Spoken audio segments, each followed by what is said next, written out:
Referencers, una conversación de María de León y Fundación Mapfre con personas que dejan huella en redes sociales. Hola a todos. Bueno, hoy os saludo desde la Universidad Francisco de Vitoria, a la que quiero dar las gracias por acogernos hoy aquí para grabar nuestro 10º episodio de Referencers.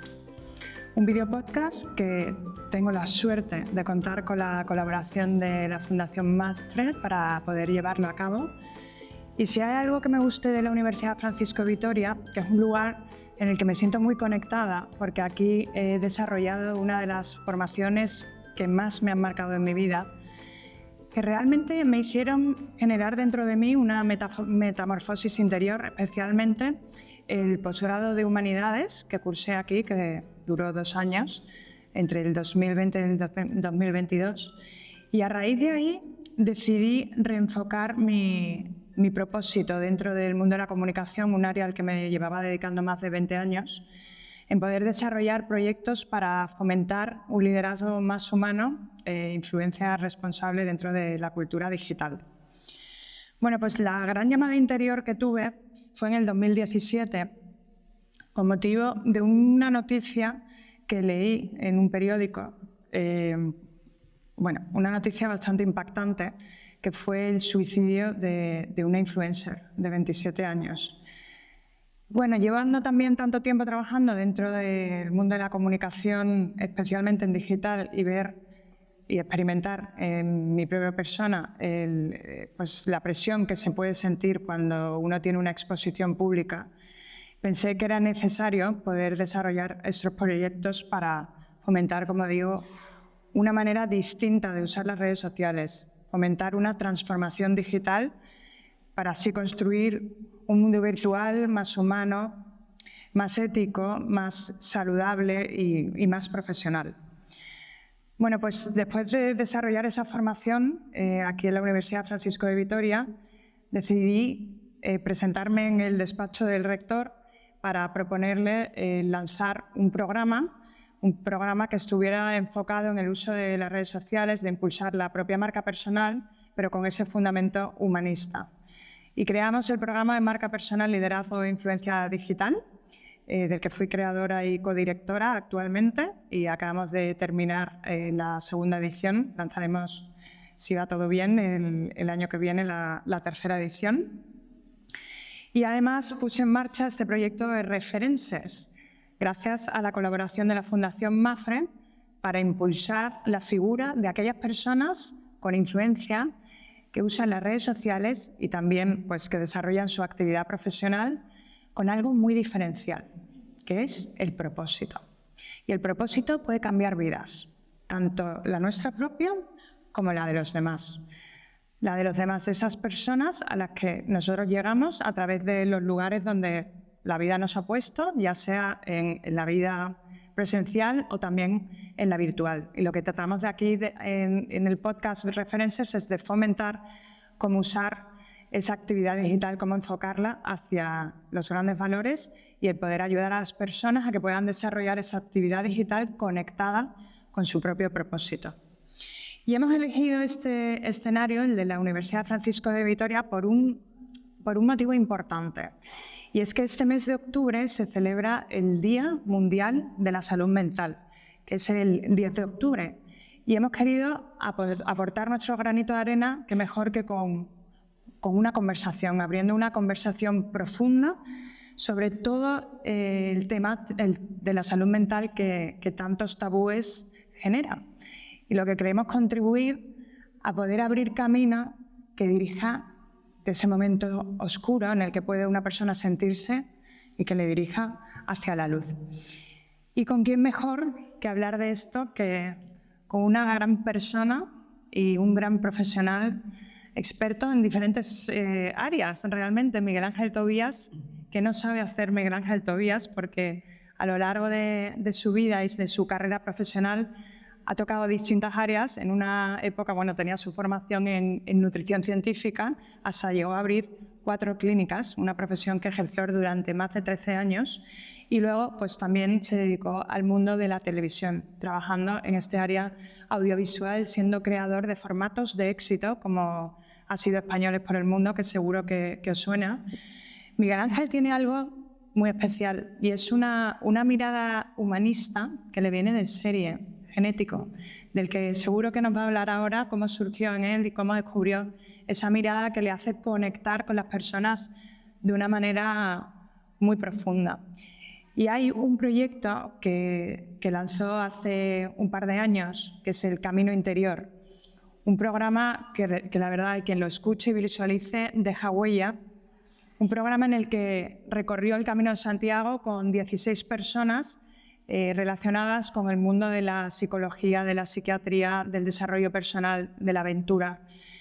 Un programa que, como digo, os recomiendo que veáis porque en cada uno de los capítulos esas conversaciones que entabla con las personas que invitó a caminar junto a él durante ese tiempo, pues dieron píldoras muy valiosas, muy valiosas para poder aplicar en la vida y poder tener pues, un equilibrio emocional y no caer en esa situación compleja en la que uno se puede sentir cuando tiene esa crisis relacionada con la salud mental, crisis psicológica, crisis emocional.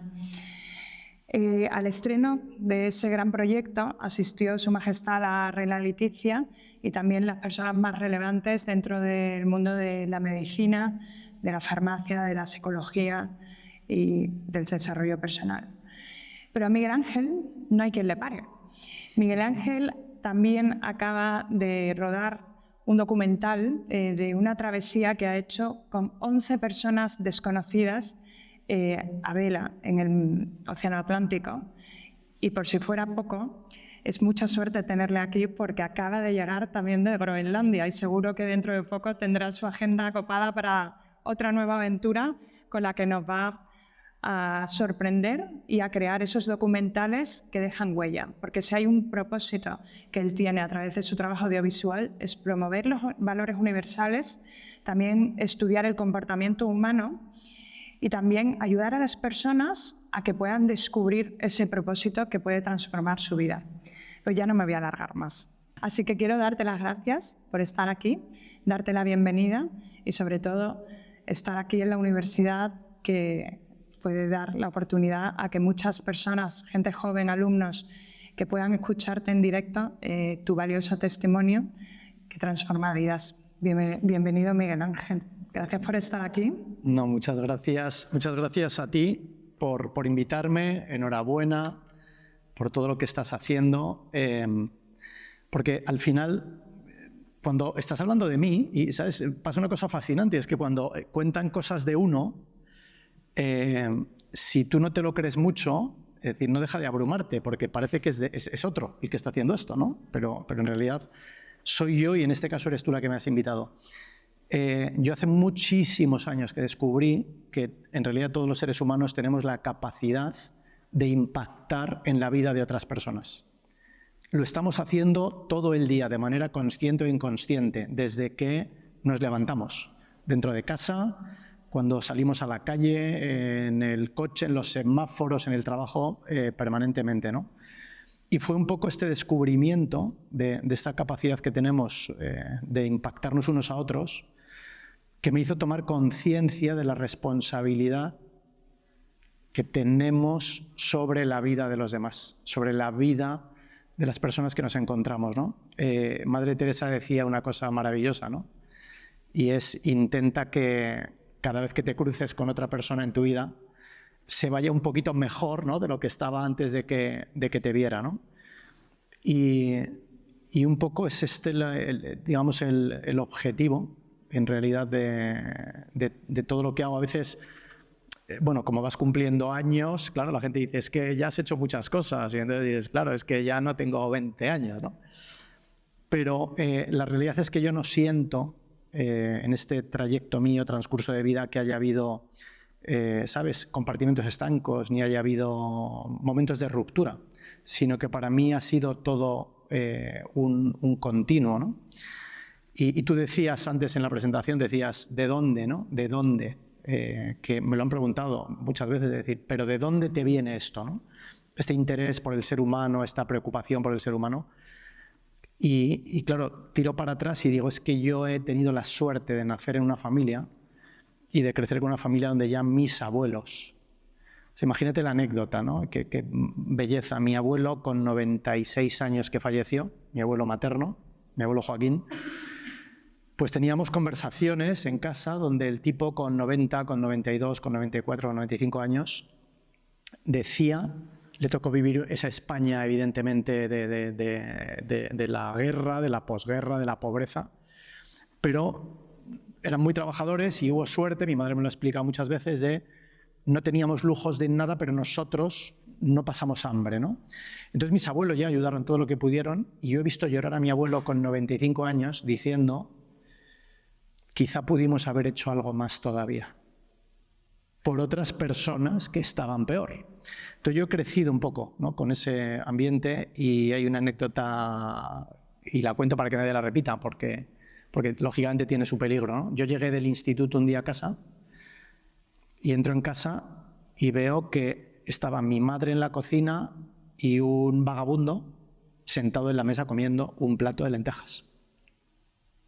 Y nada, pues mi madre me dijo, hijo, siéntate, es que este señor estaba en la calle, estaba lloviendo, Bilbao, lloviendo, haciendo frío invierno, y le he dicho que subiera a comer un plato de lentejas. Pues yo charlé con él, todo bien, todo normal, pero tengo que reconocer que cuando él se fue, yo le dije, mamá, ¿tú estás loca? ¿Estás loca? O sea, ¿a ti cómo se te ocurre sola en casa coger a una persona de la calle, un hombre, y decir que suba? Entonces mi madre me dice, hijo, la verdad es que después de que le dije que subiera, mientras subíamos por las escaleras, dice, sentí ese miedo de decir, espera, ¿qué estás haciendo? Dice, pero ya no iba a dar marcha atrás, ¿no? Entonces yo he crecido ahí, o sea, he crecido con ese sentimiento realmente de entender algo muy fácil, y es que solo hay dos posiciones en las que los seres humanos podamos estar en el mundo, solo dos. O estamos en el lado de poder ayudar, o estamos en el lado de necesitar ayuda. No hay duda de dónde es mejor estar, ¿verdad? Entonces, me sorprende, me sigue sorprendiendo hoy día, cómo es posible que en el lado de los de poder ayudar hay millones de personas viviendo en un limbo como si esto no fuera con ellos. Sin entender que la forma de honrar el privilegio de estar en el lado de poder ayudar tiene que ver justamente con hacer lo máximo posible, el mayor tiempo posible, por el mayor número de personas posibles, ¿no? Y además con un nivel de conciencia muy claro. Y es que nadie te garantiza que vayas a estar aquí toda la vida. Que en cualquier momento estas dos posiciones se pueden intercambiar y más aún, que si tenemos suerte y acabamos viviendo muchos años, todos vamos a acabar estando en el lado de necesitar ayuda, porque todos vamos a acabar siendo personas vulnerables, que vamos a tener problemas cognitivos, auditivos, de movilidad, de visión, de lo que sea. Por lo tanto, más nos valdría tener esta conciencia de entender que estamos todos juntos en el mismo barco y que cada uno tiene en ese barco que hacer todo lo que pueda para que la vida de todo el mundo a bordo sea lo mejor posible. Y viendo que estamos celebrando el Día de la Salud Mental, y por lo que nos estás contando, que es tan importante, ¿por qué genera tanto tabú el tema de la salud mental? ¿Cómo se puede solucionar ese tema, ¿no? Alguien que necesite pedir ayuda y parece que cuesta mucho dar ese paso, tener esa valentía, perder ese miedo, ¿no?, a mostrar la vulnerabilidad, que es lo que nos conecta con los demás. Pero es muy fácil entenderlo, la realidad. Es culpa de la sociedad que hemos creado. Y nos cuesta mostrar la vulnerabilidad, y mucho más en temas de salud mental, porque el estigma que hay es tan grande, que el sentimiento es, van a pensar que soy alguien débil, van a pensar que no tengo todas mis capacidades cognitivas, intelectuales, de una manera clara. Hay miedo a perder relaciones, hay miedo a perder trabajo, hay miedo a perder oportunidades, cuando la realidad es justo lo contrario. Para mostrar la vulnerabilidad hay que ser tan fuerte, hay que ser tan valiente. Entonces deberíamos ser conscientes de que cada vez que nos mostramos vulnerables, lo que estamos diciendo, el mensaje que le estamos diciendo al mundo es: fíjate qué seguro estoy de mí mismo, fíjate qué valiente soy, qué fuerte soy, que en este momento de mi vida, ¿vale?, confieso que me siento de esta manera, ¿no? Yo hace muchos años también que tomé conciencia, y estuve 13 años pasando consulta, Consultas que no duraban menos de 1 hora, cada una de ellas. Por lo tanto, había tiempo como para que realmente los pacientes expresaran de verdad lo que tenían dentro. Y en un momento determinado comprendí, me di cuenta, de que no hay nada que cause más dolor, más sufrimiento, más ansiedad, más angustia, que es la antesala de la depresión, más estados, ¿vale?, depresivos. No hay nada que cause más estos problemas que vivir una vida que no se quiere vivir. Y la realidad es que más del 80, más del 90, me atrevo a decir, % de la población está viviendo unas vidas que no quieren vivir. Y esto es altamente patológico.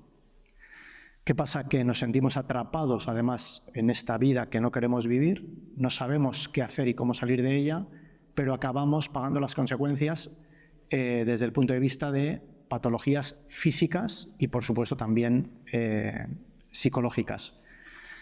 Si todos nos quitáramos la careta, nos quitáramos la máscara y dejáramos al resto del mundo que viera que somos mucho más parecidos, que nuestras emociones, nuestros sentimientos, nuestros miedos, nuestras angustias son mucho más parecidas a las de los demás de lo que nosotros pensamos, ya se aliviaría un gran porcentaje de este problema.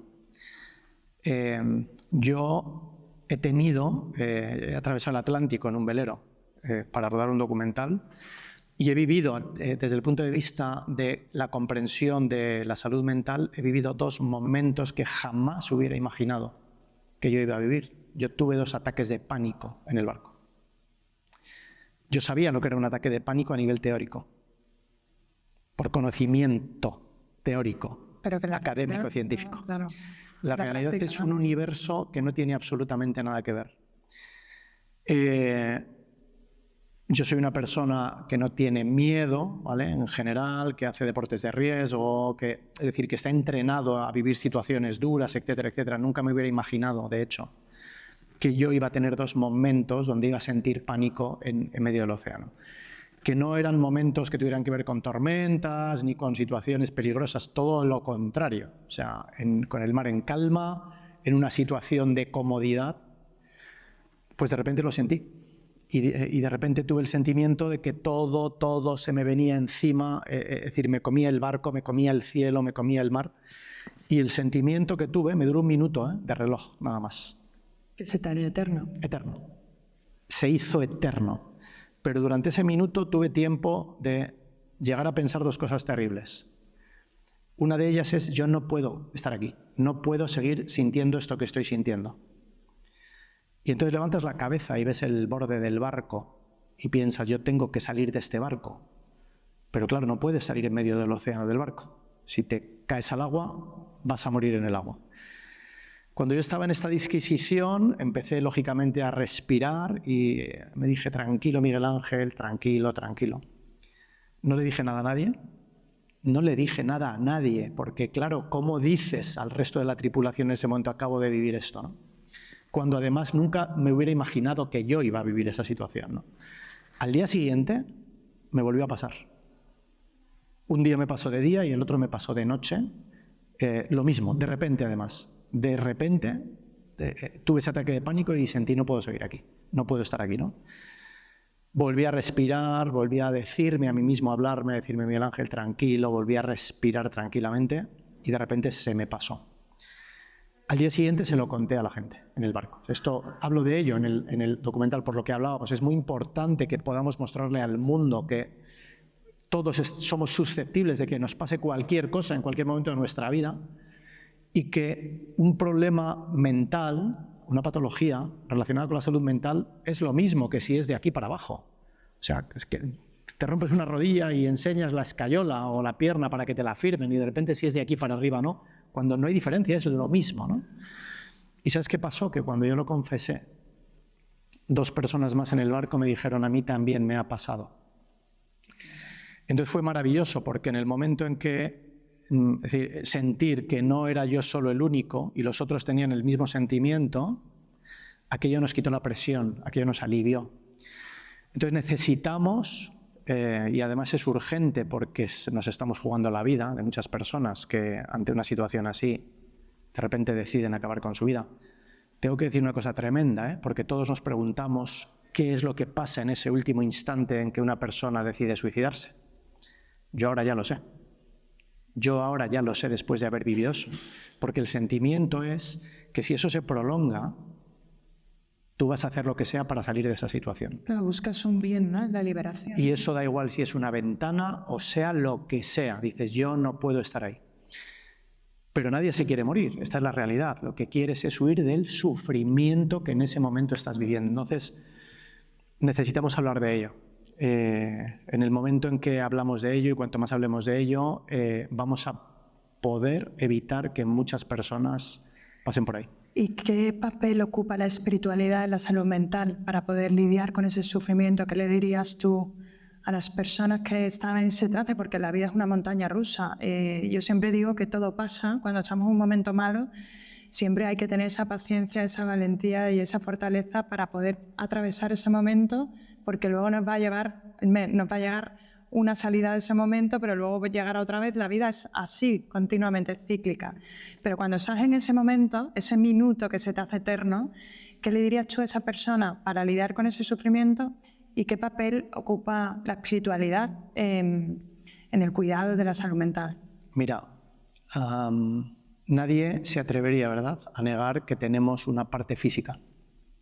Porque, ¿no?, la tocamos y decimos, nadie la niega, ¿no? Y tampoco nadie negaría que tenemos una parte mental, porque el hecho de que puedas negarlo quiere decir que estás utilizando tu propia mente para negarlo. Por lo tanto, nadie lo haría, ¿no? Que tenemos una parte espiritual es una realidad absoluta. Lo sepas o no lo sepas, lo creas o no lo creas. Por lo tanto, podríamos hablar de estas tres facetas de nuestra existencia, la física, la mental y la espiritual, como un trípode. ¿Cuál es la característica de un trípode? Que si tú le quitas una pata, se cae. Qué buena comparativa. Se cae. De tal manera que sabemos que cualquier persona que niega, por la razón que sea, o por desconocimiento, o porque en un momento determinado de su vida le dio la espalda, por circunstancias, por la razón que sea, cuando tú niegas tu dimensión espiritual,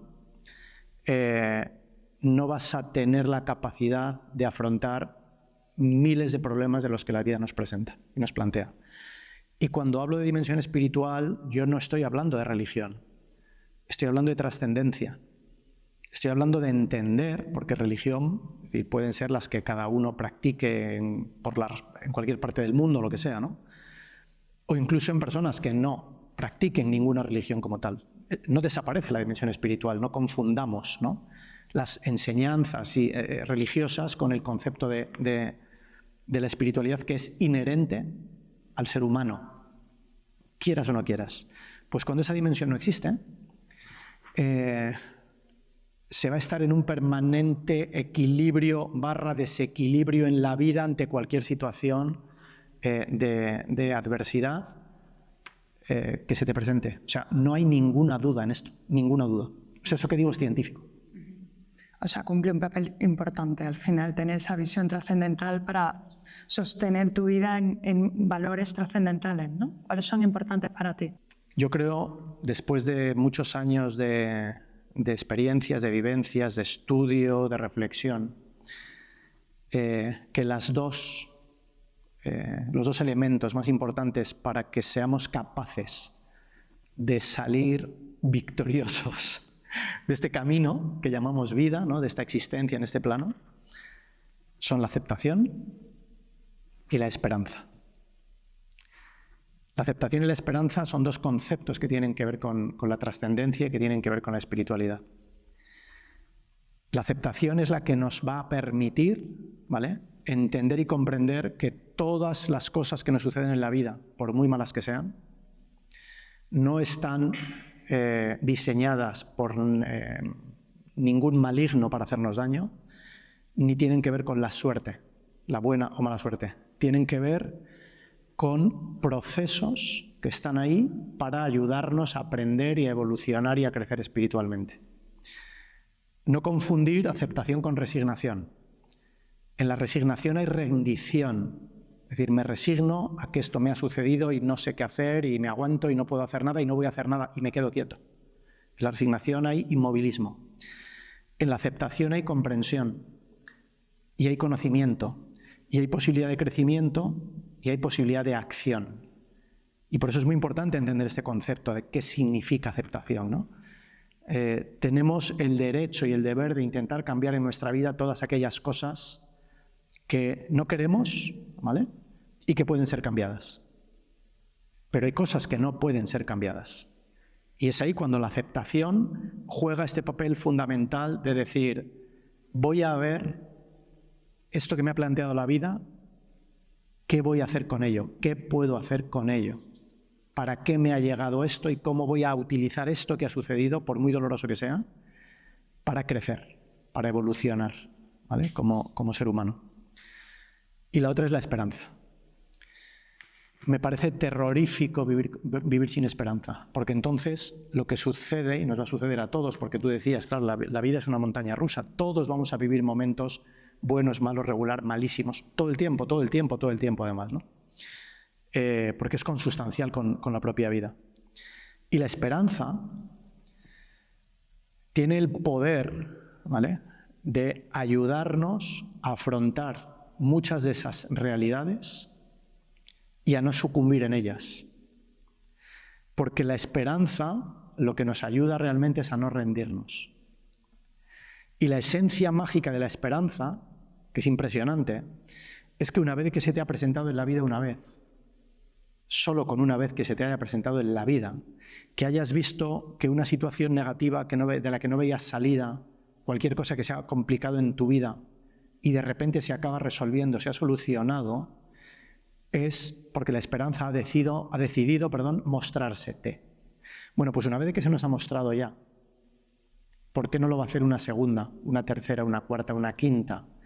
Y esto es lo que nos ayuda a no rendirnos. Y yo que he estado 3 veces al borde de la muerte, que debía haber muerto, yo he vivido esos 2 procesos, o mejor dicho, esos 3, de aceptación de mi muerte, pero mantener la esperanza porque sigo vivo hasta el último instante, y ese mantener la esperanza porque sigo vivo es lo que me ayudó a no rendirme, que es lo que acabó propiciando que acabara saliendo vivo.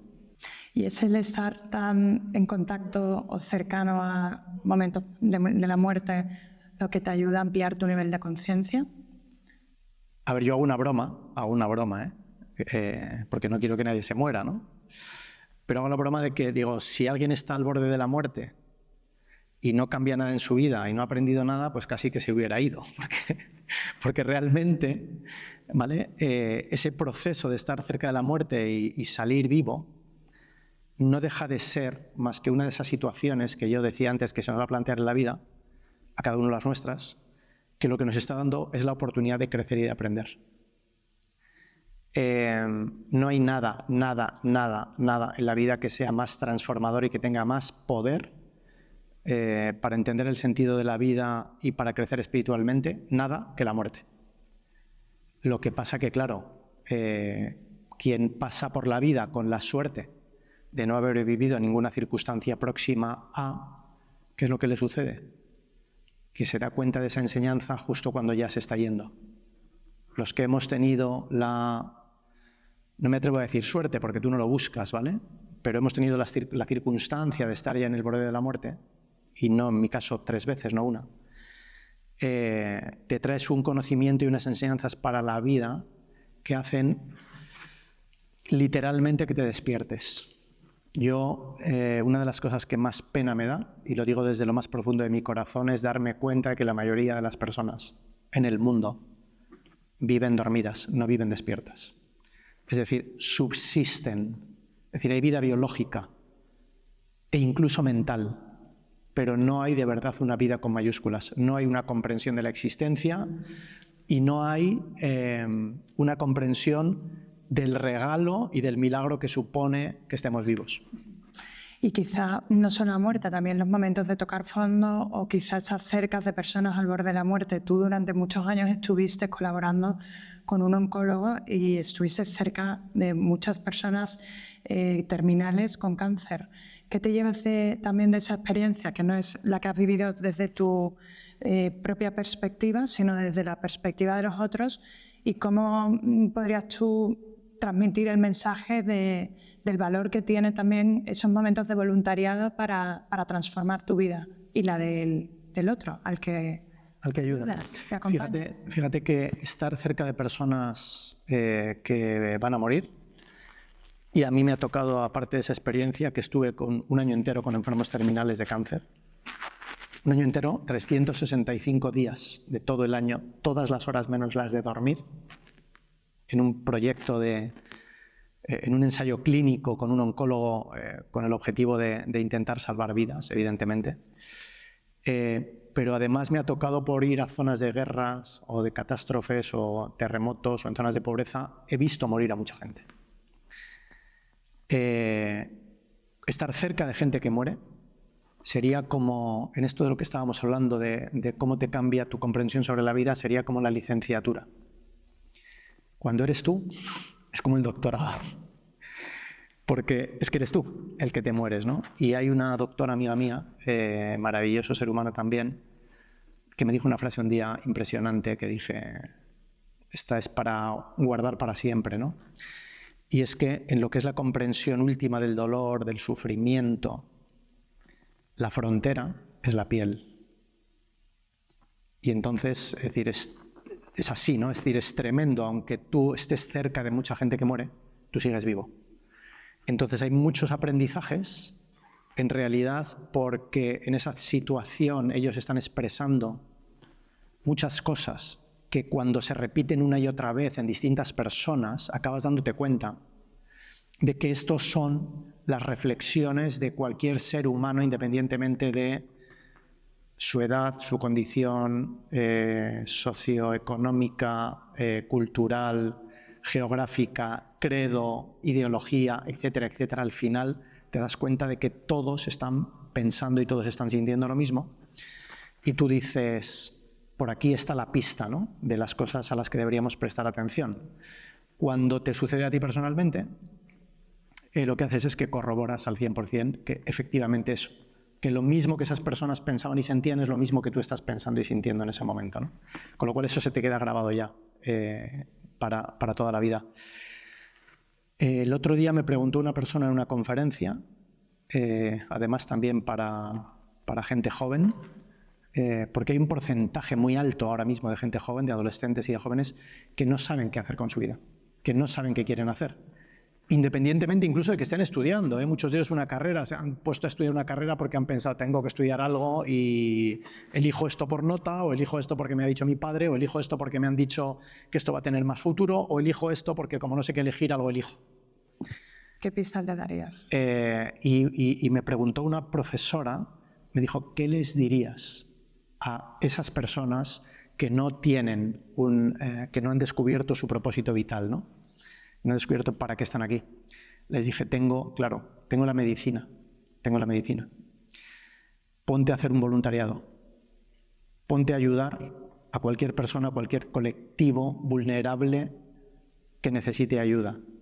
Y te firmo donde quieras que después de pasar el tiempo suficiente haciéndolo, vas a tener claro, con una visión nítida, absoluta, cuál es el sentido de la vida, para qué estás aquí, a qué te quieres dedicar y cómo vas a emplear el tiempo que te quede. Pues hay algo que, bueno, de tu libro Renacer en los Andes me han tocado muchas cosas. Ya hablaremos a lo largo de la conversación que nos queda. Espero que tengamos tiempo para todo lo que tengo por preguntarte. Si no vuelvo, no pasa nada. Pero tú quédate aquí. Yo siempre que me invitan a ir a un sitio, cuando me voy digo, amenaza con volver. Doy fe que ha sido muy fácil contigo, ¿eh? Muchas gracias, en el sentido de que Hay veces que es complicado cuando personas están tan ocupadas y contigo ha sido, voy a buscar un hueco y ha sido todo fluido. Y es porque tenía que ser, ¿no te parece? Bueno, es que tú te lo mereces. Y además es muy difícil decirte que no. Y cuando me llamaste con la pasión con la que me explicaste el proyecto, lo que estabas haciendo, es que no hay forma de decirte que no. No te va a decir que no nadie. Con lo cual solamente es el tema de buscar agenda. Pero es muy importante estar aquí. ¿Sabes por qué?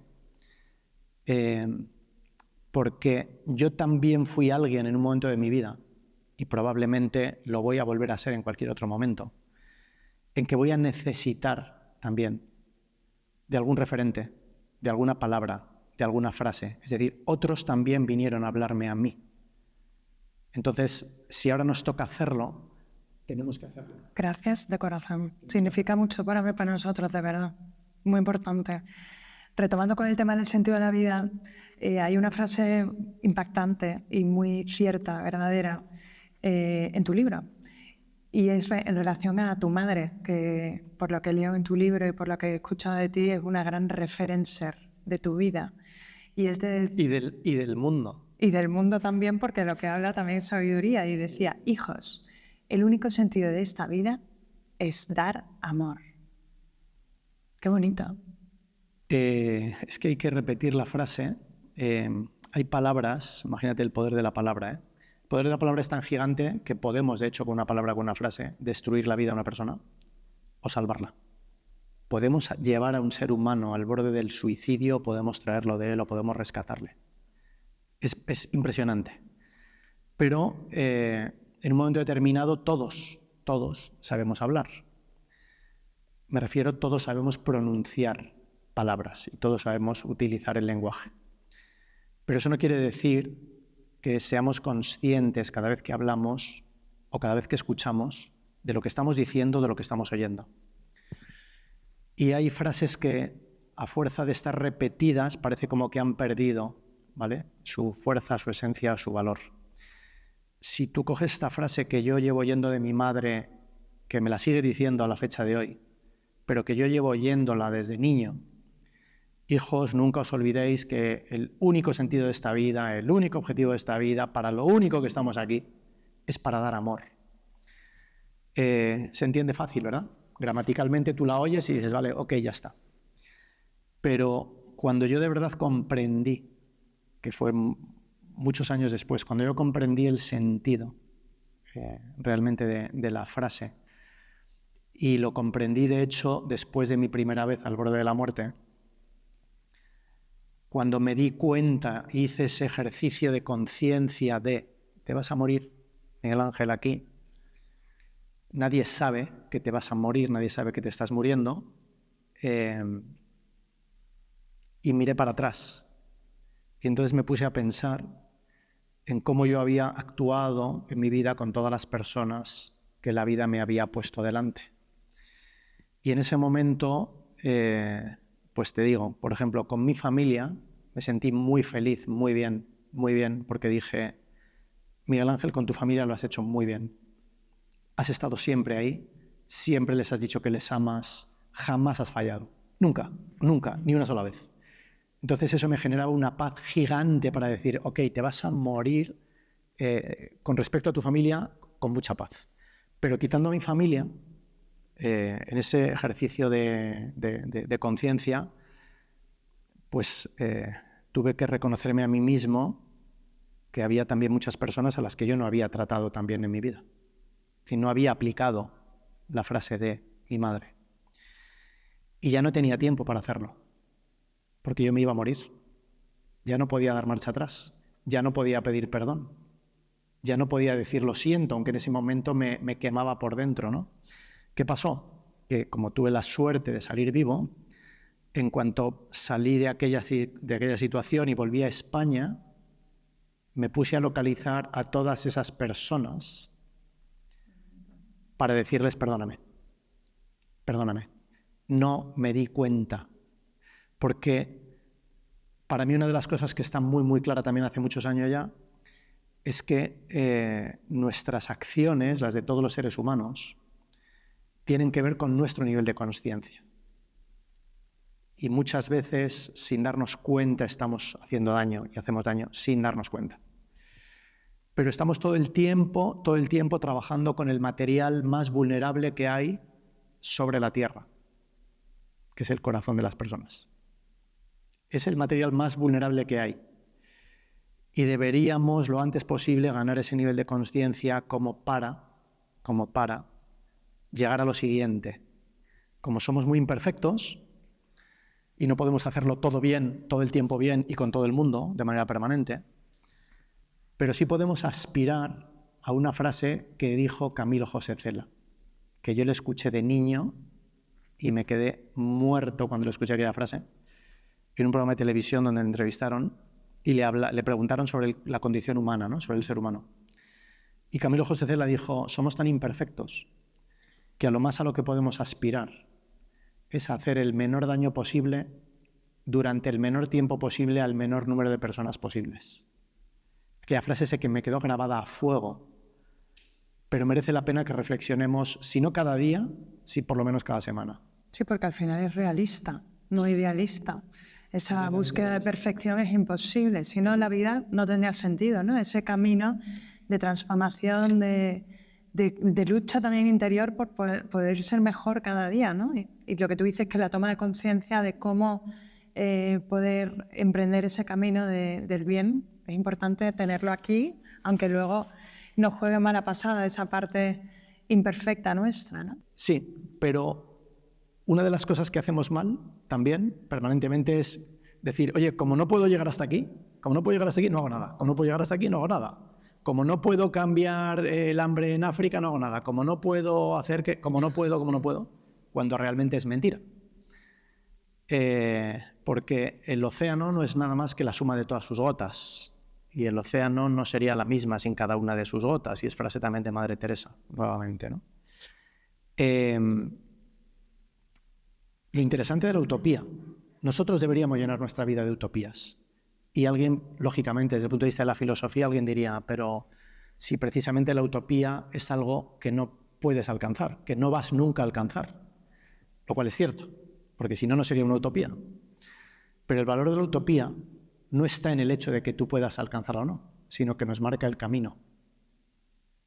Entonces deberíamos llenar nuestra vida de utopías con respecto a cómo nos comportamos con los seres humanos, de cómo actuamos en el trabajo, de cómo actuamos con nosotros mismos, de cómo actuamos con la naturaleza, de cómo llenemos nuestra vida de utopías. No vamos a llegar porque no somos perfectos, claro que no, pero nos está marcando el camino y entonces es fascinante, y yo lo viví también en los Andes,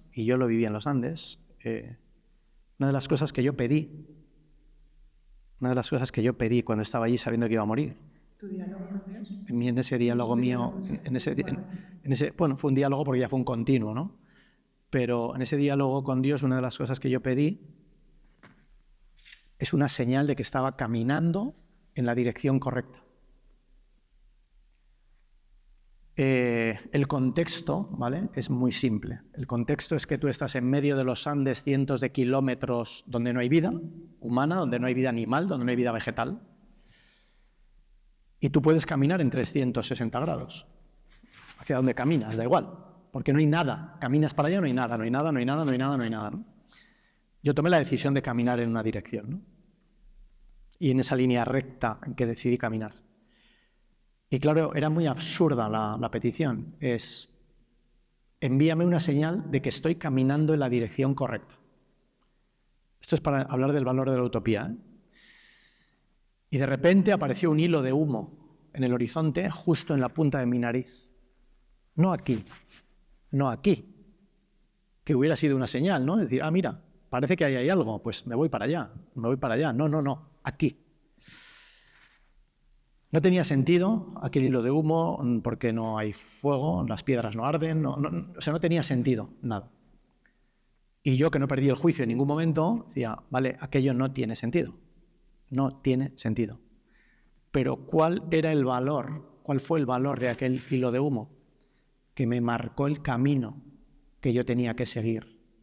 Porque sabemos, es decir, cuando la gente hace cursos de supervivencia o está en situaciones se sabe que si tú no marcas un rumbo, si no tienes claro cómo te mueves, lo que acaba sucediendo es que vamos dando círculos. sea, tú te pierdes y acabarías haciendo así. Podrías estarte moviendo todo el tiempo por la misma zona en la que tú has estado sin darte cuenta, sin percibirlo, ¿no? Y aquello me marcó el camino de, sí, has decidido caminar en línea recta, pero estás entre montañas, entre piedras, ¿cómo sabes que eso es una línea recta?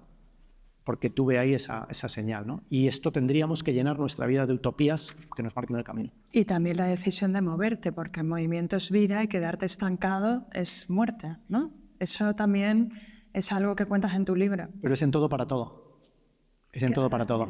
El movimiento es vida. Y es cambio, pero sin embargo, cuánta resistencia, ¿verdad? Hay a ese cambio que nos saca de nuestra línea de confort y que altera la vida, ¿no? Hay mucho miedo a ese salto que hay que dar cuando la vida te está pidiendo que cambies. Pero es muy claro por qué. Es muy fácil de explicar además. La vida es un proceso que no se puede detener. Es decir, hemos nacido, caminamos hacia la muerte, esto es una verdad absoluta. No hay opinión, ¿vale? Hemos nacido y desde el momento en que nacemos caminamos hacia la muerte. O sea, no hay ninguna duda, ¿vale?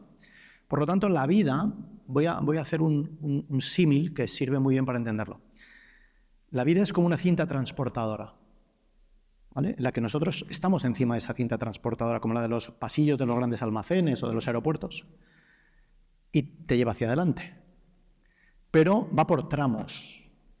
Y cuando tú llegas al final de un tramo, lo que hay en cada final del tramo es un precipicio. Lo que hay ahí es un precipicio, del cual no se ve el fondo. Entonces, de repente, llegamos ahí, la cinta acaba 2 metros antes de llegar al precipicio, con lo cual la cinta te expulsa, ¿no?, de sí misma. No hay opción para volver atrás. Aunque lo intentaras, si tú te subieras a esa cinta y caminaras en este sentido, como la cinta no para, te acabarías agotando y la cinta te vuelve a escupir otra vez a lo que no te quieres enfrentar, ¿vale? Por eso digo que la vida siempre camina hacia adelante. ¿Qué sucede ahí? Y estas son las pruebas que la vida nos pone, ¿eh? Es decir, estas son decisiones que tenemos que tomar de todo tipo, de toda índole, problemas que nos van a ir surgiendo, dudas. O sea, cada vez que tenemos que enfrentarnos, es decir, imaginemos que nuestra vida, cada vez que nos tenemos que enfrentar a una decisión, es un precipicio al que nos tenemos que enfrentar. Claro, uno mira y da miedo, tiene miedo. Pero hay una inscripción ahí en el borde del precipicio que dice: querido amigo, querida amiga, tal, con nombre y todo, ¿eh? Hola María, bienvenida a este momento, a este punto de tu vida. Ya sabemos lo que estás pensando, pero te vamos a explicar una ley de cómo funciona esto, ¿vale? Si saltas el precipicio, sin más, te estrellas abajo y se acabó. Pero este precipicio tiene un elemento mágico, y es que si te lanzas, te pueden crecer las alas y podrás volar y volver a llegar, levantarte y volver a llegar al otro lado del precipicio. No hay garantía de que las alas te crezcan, ¿eh? Si te lanzas, pone en la inscripción. Pero lo que sí te garantizamos es que si no te lanzas, no hay posibilidad de que las alas crezcan. Esto es lo que hace que muchos seres humanos, que muchas personas, ante muchísimas circunstancias de la vida, decidan no saltar y quedarse ahí y quedarte parado. Tu vida biológica sigue, tu vida y tus procesos mentales siguen, pero tú ya no estás en la existencia. Y esto tiene que ver con los millones de personas que están todo el tiempo trabajando en cosas que no quieren, estando con personas con las que ya no quieren estar, viviendo en sitios donde no quisieran, compartiendo tiempo y espacio que no quieren compartir. Antes te decía, no hay nada más patológico que vivir una vida que no se quiere vivir. Pero es que, claro, intentar luchar por vivir una vida que uno quiere vivir conlleva riesgos. Y el riesgo es este. Tú te lanzas, no hay garantía de que te crezcan las alas. Pero si no te lanzas, nunca van a crecer. La gente pregunta, es lógico. Oye, ¿y si me lanzo y no me crecen las alas, qué pasa? Pues que te has dado un golpe. ¿Ese golpe es para hacerte daño? No, es para enseñarte una lección. Aceptación, esperanza y no rendirte. levántate, sigue caminando, escala esa ladera, vuélvete a subir en la siguiente cinta transportadora, llega al siguiente precipicio, lánzate, y de vez en cuando se da la magia. Y de vez en cuando saltamos de esos precipicios, de repente las alas nos crecen. Nos permiten volar, y nos permiten ver desde arriba, y nos permite elegir dónde vamos a aterrizar, qué queremos hacer, cómo lo vamos a hacer, porque tenemos visión. No hay otra forma de vivir. Pues sí, hay otro virus importante en esos momentos que estamos viviendo, incluso ahora cada vez más, es el tema de la soledad, de sentirte sola ante estos momentos de transición, pues donde se toca fondo, que siempre es mucho mejor pasar ese momento, aunque cada uno lo tenga que vivir solo, sabiendo que cuentas con el apoyo de personas. ¿Quiénes son los mejores compañeros de viaje para un camino de transformación personal? La gran pandemia del siglo XXI, la gran pandemia del siglo XXI es la soledad. O sea, esto estaría bien que nos lo apuntáramos. No es ninguna enfermedad, es la soledad. Solo en España hay más de 5 millones de personas mayores de 65 años que viven solas, de las cuales el 70% de esas personas viven solas sin querer vivir solas, simplemente que no tienen a nadie que iba a decir que pueda, en realidad que quiera, porque no hay nadie que quiera vivir con ellas. Y esta soledad es muy evidente, es fácil de entender y es muy clara, ¿no? Pero la realidad es que hay una soledad mucho más terrible incluso, que es la que viven también millones de personas a pesar de que están completamente acompañados. ¿Qué estamos haciendo mal con esa sociedad? Fíjate, tú puedes pagar por tener compañía, pero no puedes pagar porque alguien te quiera mientras te acompaña. No hemos comprendido, ¿vale? Algo que desde el punto de vista espiritual es muy claro ya. Para mí y para otros. Es decir, es muy claro ya, si lo fuera, pues no haría falta contarlo, ¿no? Pero cada vez para más personas en el mundo, ¿no? Y es que todos somos uno. Y que lo que a ti te sucede y lo que a ti te pasa, también me está pasando a mí. Y el día que comprendamos esto, pues no permitiríamos que haya personas que estén con este sentimiento de soledad. Hoy día las redes sociales, hoy día el mal uso de las redes sociales, hoy día estar enganchados a las tablets, a los smartphones, están generando unos universos de soledad acompañada gigantescos, donde la vida se aleja y se ha alejado cada vez más y se está alejando cada vez más de la propia esencia que tiene que ver con quiénes somos, ¿vale? De dónde venimos y cómo la vida cobra sentido en la medida en la que efectivamente la compartimos con. Esto lo hemos entendido todos. Cuando estamos en cualquier parte del mundo, o de nuestra ciudad, o de nuestro país, o donde sea, solos, viendo algo espectacular, maravilloso, todo el mundo tiene el pensamiento y el sentimiento de decir, ¿cómo me gustaría que estuviera aquí, conmigo, lo que fuese? Hijo, mi madre, mi pareja, mi X, lo que fuese, ¿no? Somos seres sociales, pero ya no porque seamos seres sociales, porque en un momento determinado esto se planteó y se decidió. Es que hay un concepto espiritual detrás brutal. Nuestro desarrollo biológico a nivel celular se produjo gracias a la empatía y gracias a la colaboración. Desde el punto de vista social necesitamos recuperar esa empatía y esa colaboración. ¿Se ha perdido empatía? No hay colaboración, hay competición, hay individualismo y vamos abocados, si no tomamos conciencia realmente de ello, a un mundo de seres solitarios viviendo rodeados de miles y miles de personas. La empatía, la colaboración van muy alineados con el pensamiento de don Alfonso López Quintás, que es profesor de la universidad, Y hablaba de eso también, de la estima y el respeto, que hoy en día pues es verdad que parece como que se olvidan, ¿no? Y eso es lo que te hace saltar para poder vivir en un nivel de realidad, él le llama nivel 2, en el que hay encuentro humano. Me ha encantado mucho ese discurso porque tenemos muy presente el pensamiento de don Alfonso y me encanta que lo saques a relucir también.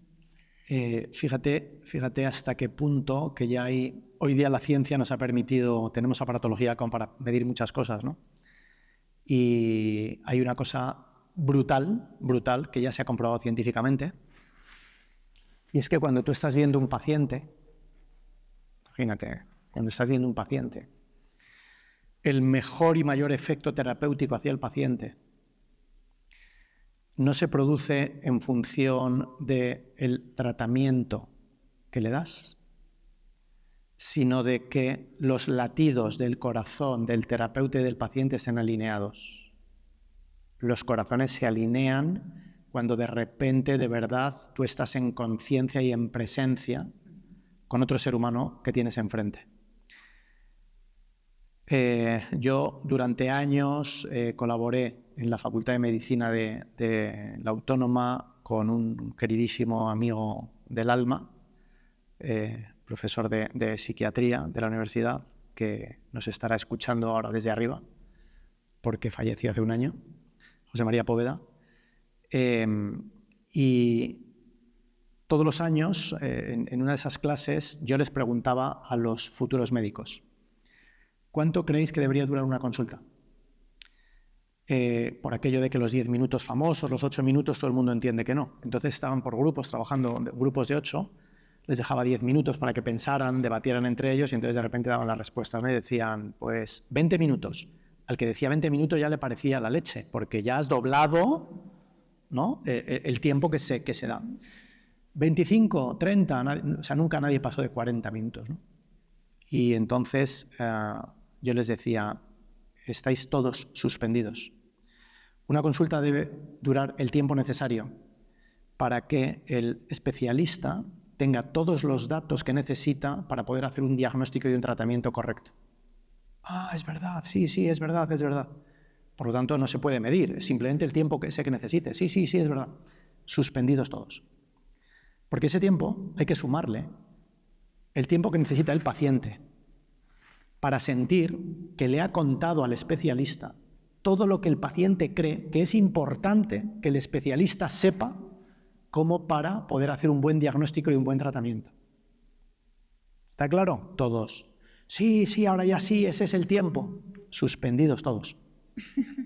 Porque ese tiempo le falta por agregar una última derivada, que es el tiempo necesario para que ese paciente, cuando se va de la consulta, se vaya sintiendo que al especialista le importas tú y le importa tu vida. Es que sí, porque si no... ¿Qué es lo que ha pasado? Que estamos generando relaciones... Fíjate una cosa que vivimos todos y que es muy obvia, ¿no? Y que yo tengo un antídoto por conciencia, con ese y sin ese, por conciencia y por conciencia. ¿Cómo quedamos ahora mismo las personas? Tú quedas a comer con alguien y entonces la persona en su cabeza, como mínimo en su cabeza, ha tasado el tiempo que va a durar esa comida. Y entonces dice, vamos a comer de 2 a 4. Y entonces en agenda la persona se ha puesto ya a las 4:30 otra cosa para que llegue y luego, ok. Esto está cercenando la posibilidad de que se den encuentros de alma entre las personas. ¿Cómo vas a quedar con alguien, ¿vale?, con la idea de que ahí pueda haber un encuentro de almas que esté acotado en el tiempo cuando ya está en el mundo de la física? Sabemos que el tiempo y el espacio no existen. Y tú estás queriendo que lo más importante que puede pasar en nuestra vida, que es la conexión de alma con otro ser humano, suceda de una manera o en un tiempo que está acotado. Entonces, ¿qué es lo que yo hago?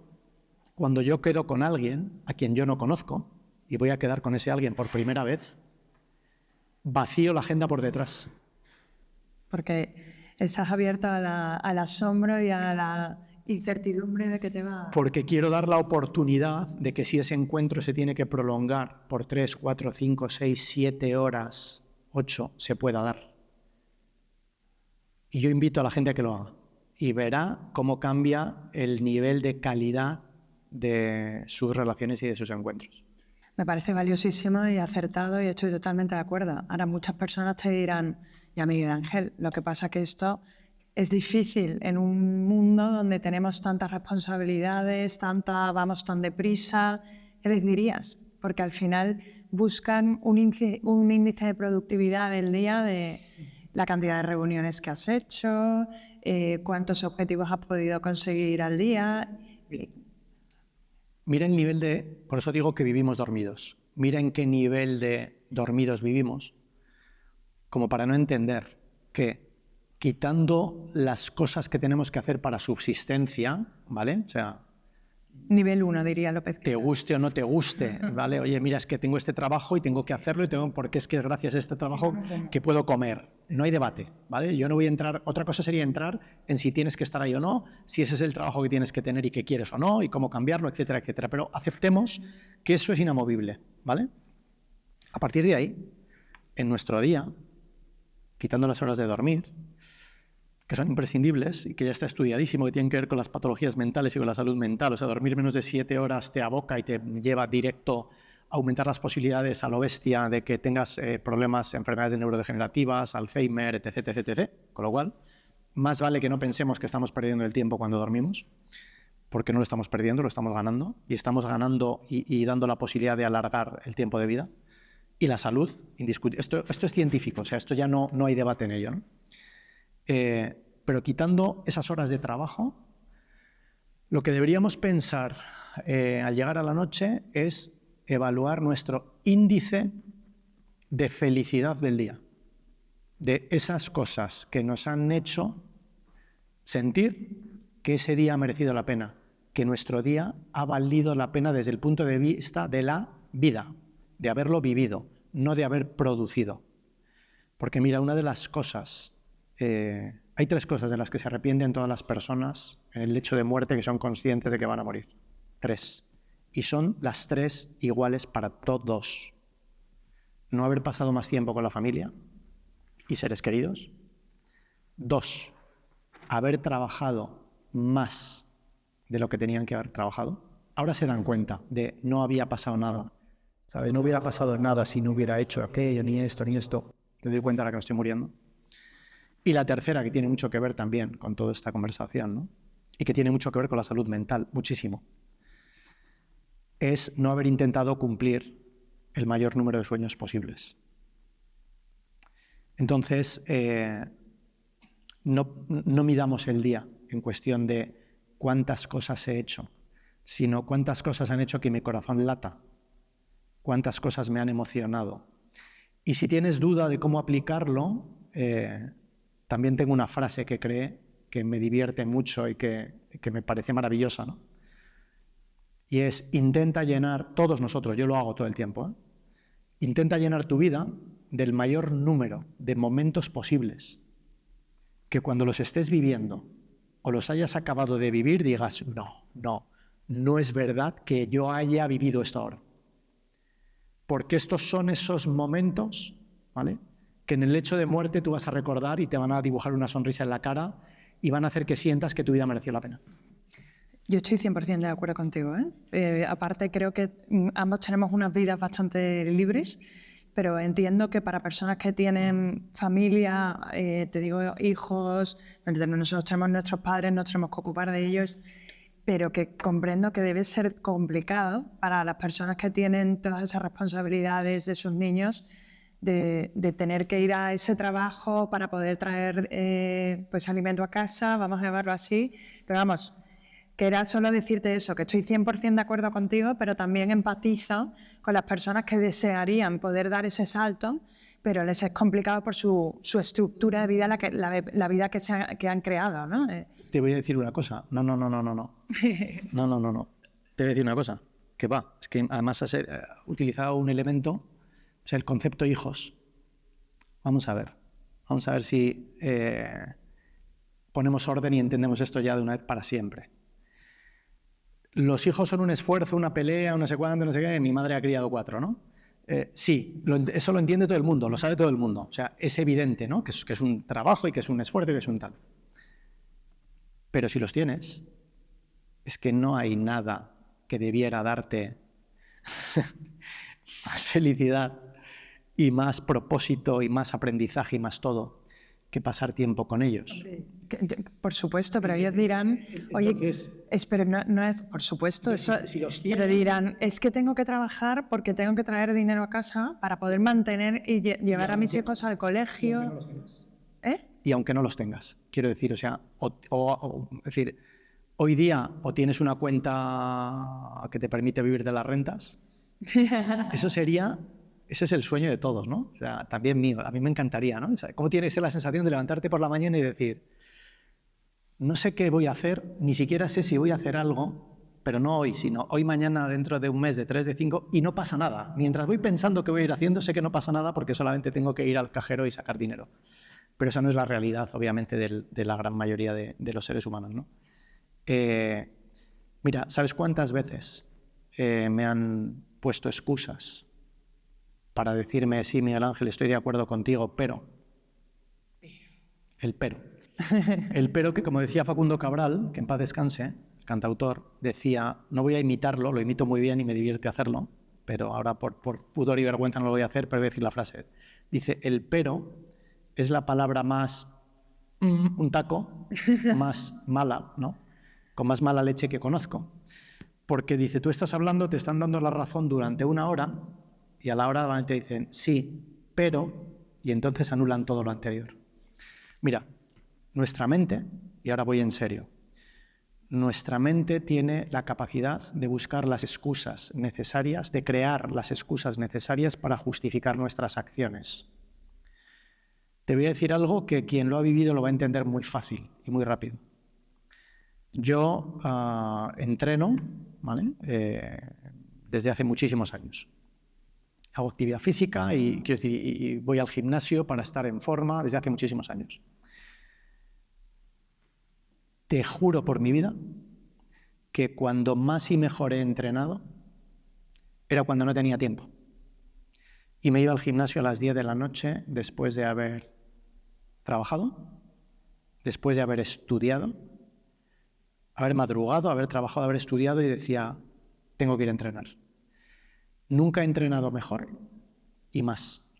Y cuando estás en otros periodos de la vida donde de repente habría más tiempo, me ha sido mucho más fácil encontrar excusas y razones para no hacerlo. Entonces, siendo cierto y verdad que las circunstancias de cada uno son diferentes y que hay gente que tiene más dificultad o menos en distintos momentos de la vida para poder acceder a una serie de cosas u otras, siendo esto cierto, lo que es también absolutamente cierto es que todos nosotros, todos, podemos hacer mucho más de lo que creemos que podemos hacer si queremos provocar cambios en nuestra vida. No hay excusa. Nos quedamos con ese mensaje, el tiempo se está agotando, desgraciadamente estamos en esa dimensión en la que el espacio del tiempo, pero voy a hacerte alguna más, porque me va a decir corten, y es que ya veo ese momento y digo, no, por favor, porque es que tengo la mitad de las preguntas para hacerte, pero ya que estábamos hablando antes de las redes sociales y el problema de la salud mental, y yo decía en la introducción, aquello que me motivó a mí a empezar a desarrollar estos proyectos para fomentar una visión humanista en la cultura digital. Muchos problemas psicológicos se están generando especialmente en gente joven por un uso no adecuado de las redes. ¿Qué mensaje darías tú para fomentar ese liderazgo más humano, esa visión más humanista para el uso de las redes sociales?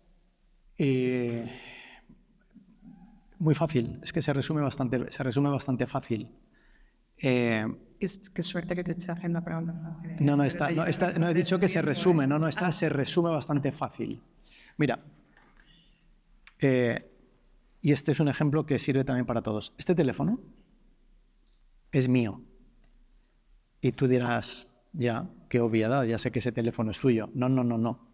Este teléfono es mío, el teléfono de cada uno es nuestro, pero sin embargo nos relacionamos con él como si fuera de los demás y fuera del mundo. ¿Y de quién digo de los demás y del mundo? Digo de las otras personas que se quieren comunicar con nosotros en el momento en que consideran que se quieren comunicar con nosotros, en las marcas que quieren y deciden que se quieren comunicar con nosotros cuando deciden que se quieren comunicar con nosotros, y la jugada no es esa. Este teléfono que tenemos, cada uno, nuestro ordenador, nuestra tablet, nuestro smartphone, es nuestro para que cuando nosotros decidamos, contactemos con el resto del mundo. Libertad para usarlo, responsabilidad para usarlo. Entonces, hay veces que yo recibo un mensaje o 3 llamadas seguidas de alguien y luego pone un mensaje de, oye, te estoy llamando, oye, te he puesto un mensaje y no me contestas. Y yo respondo y digo, ya, he visto las llamadas y el mensaje. Y entonces explico que este teléfono es mío para que cuando yo decido, yo entro a ver lo que quiero en las redes, comunicarme con quien quiera y hablar con quien quiera. Este teléfono no es del mundo. Solo con que cambiáramos este concepto y hecho que varios miles de personas lo cambien, ya habríamos solucionado el problema. Porque esto tiene cosas maravillosas también y tiene cosas muy buenas. Y yo lo vivo también. Gracias a las redes sociales, gracias a las nuevas tecnologías, gracias desde que existe Internet, es que nos permite también enviar mensajes al mundo que tienen un valor terapéutico enorme y que pueden ayudar a muchas personas. Antes una idea y un concepto, tú y yo quedábamos a hablar y yo te lo decía a ti o tú me lo decías a mí, y ahora tenemos la posibilidad, como estamos haciendo con esta conversación, que van a poder ver miles de personas a través precisamente de las redes sociales, y simplemente se trata de dónde ponemos el foco. Y yo el foco lo puedo poner hacia un lado o hacia el otro. ¿Por qué me dedico a lo que me dedico? ¿Por qué decidí dejar las clínicas, irme al mundo audiovisual, recorrer el mundo, contar historias? Porque comprendí que el audiovisual es el motor más potente para cambiar el mundo. Y me di cuenta de la responsabilidad que teníamos por el poder que esto tiene. Y me di cuenta de que si los ejemplos que ponemos son negativos, la sociedad vira en negativo, pero cuando los ejemplos son positivos, la sociedad vira en positivo. Entonces, es maravilloso el que podamos a través del cine, los documentales, series, podcasts, libros, enviar mensajes positivos para ayudar a que el mundo vire en positivo. ¿Y cuál sería una terapia para curar las adicciones, entre otras la del móvil? Hombre, esta sí que es súper fácil. Vete al Atlántico 30 días. Vete al Atlántico 30 días. Nosotros hemos estado 11 personas entre 17 y 80 años, todos nativos digitales, porque nativo no quiere decir que el de 80 cuando nació, bueno, cuando yo nací tampoco había móviles, pero es que estamos todos aquí ahora, o sea, es que y nos comportamos todos como, o sea, esto ya está en nuestra vida para siempre. El planteamiento fue, podríamos haber decidido ir conectados tecnológicamente, se puede hacer, decidimos que no. Y cuando subimos al barco, se apagó el móvil, se apagó todo y hemos estado 32 días sin móviles, sin tablets, sin ordenador, sin televisión, sin radio, sin leer y sin escribir. Y esto es lo que ha provocado ese nivel de transformación. Y una de las lecciones enormes con esto es, no pasa nada, todo está bien, de repente tienes mucho más tiempo para ti, de repente hay tiempo para pensar, hay tiempo para reflexionar, hay tiempo para conversar entre nosotros. Si hubiéramos estado con los móviles operativos, que podría haber sido, cuando no estábamos comiendo o haciendo maniobras, hubiéramos estado 11 personas en un barco así. Y además divertidos contando la jugada al mundo. Pues mira, estamos aquí, ahora no sé qué, hemos visto una ballena, ahora no sé cuánto, estaríamos haciendo vídeos con el móvil para mirárselo al mundo. ¿Y sabes qué hubiera sucedido al llegar a América? Que no hubiéramos hecho el viaje. No hubiera habido ninguna transformación, ningún proceso de reflexión, no hubiéramos vivido ese viaje. Oye, Miguel Ángel, ese es un tipo de conversación que eleva y yo creo que también es porque estamos en una sala especial en la Universidad Francisco de Vitoria, en la capilla recién inaugurada. Debajo de la capilla estamos, ¿no? Es una belleza, ¿no te parece? Ya por fuera lo es, ya por fuera lo es. Me recuerda, mira... O sea, es que parece como que nos estamos elevando, ¿no? Aquí y hay una frase, cuando entras en la capilla, que además viene bien inscrita en la pared. Es del Evangelio de San Juan. ¿Qué buscáis? ¿Tú qué buscas? Esa es muy buena. ¿Tú qué buscas? Yo, lo que busca todo el mundo, ¿no? ¿Dónde está el tesoro? Que nos digan ya de una vez dónde están, ¿sabes? Y que no nos mareen. Qué bonito esto que dices, porque yo siempre me he sentido un aventurero, porque he reconocido que la vida es una aventura, que lo es, sin duda, pero luego me he dado cuenta de que si tuviera que definirme a mí mismo con una palabra, yo diría de mí que soy un buscador. Yo soy un buscador. Pero tengo una amiga muy lista, muy lista, que me dijo una frase alucinante, que la quiero dejar ahí para la reflexión de todo el mundo. Lo lógico sería pensar que el que busca encuentra, pero la realidad no es esa. La realidad es que el que encuentra busca. Lo cierto y verdad es que en este camino del conocimiento, en este camino del crecimiento interior, del desarrollo espiritual, cuanto más vas encontrando, más te das cuenta de que sigues buscando. Entonces, yo lo que espero es que no se me vaya la emoción, la ilusión y la pasión nunca para seguir siendo un buscador.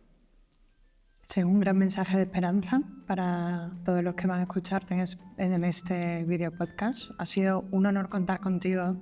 Me da mucha pena despedirlo, pero lo voy a hacer con otra de tus valiosísimas frases que compartes en tu libro Renacer en los Andes, y que dice: trata bien a cada persona que te encuentres en tu vida, porque sin ninguna duda está librando una dura batalla en su interior. Muchas gracias, Miguel Ángel. Un placer estar aquí contigo. Hasta la próxima. Yes. Gracias.